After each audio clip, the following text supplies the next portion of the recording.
Alors, comment vendre en Chine? Au début, pour me présenter un petit peu, donc à la base, je suis un entrepreneur, il faut le savoir. Gentleman Market Agency ou GMA, on est à peu près, allez, on va dire 60-70 personnes. Bon, à la base, avant tout, je suis un marketeur. Donc, il faut le savoir, j'aime le marketing. Je pense que le marketing est la clé pour réussir en Chine. Je vais vous le montrer un petit peu dans cet exposé. Mais voilà, à la base, hein, je suis quelqu'un qui aime le marketing, qui aime les belles marques. Voilà. Alors, de quoi va-t-on parler aujourd'hui?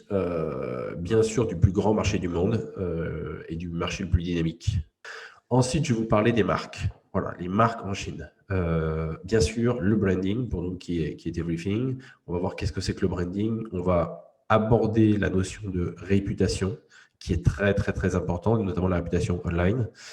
On va ensuite parler bien sûr, de la notoriété, comment devenir populaire, etc. Quelles sont les stratégies. On va parler des réseaux sociaux, qui sont évidemment un incontournable en Chine. Le storytelling, raconter des belles histoires pour que votre marque ait un véritable impact. Ensuite, on va parler d'une chose beaucoup plus pragmatique, les distributeurs chinois, toutes ces personnes qui achètent et qui revendent les produits en Chine, comment les séduire, comment les aborder.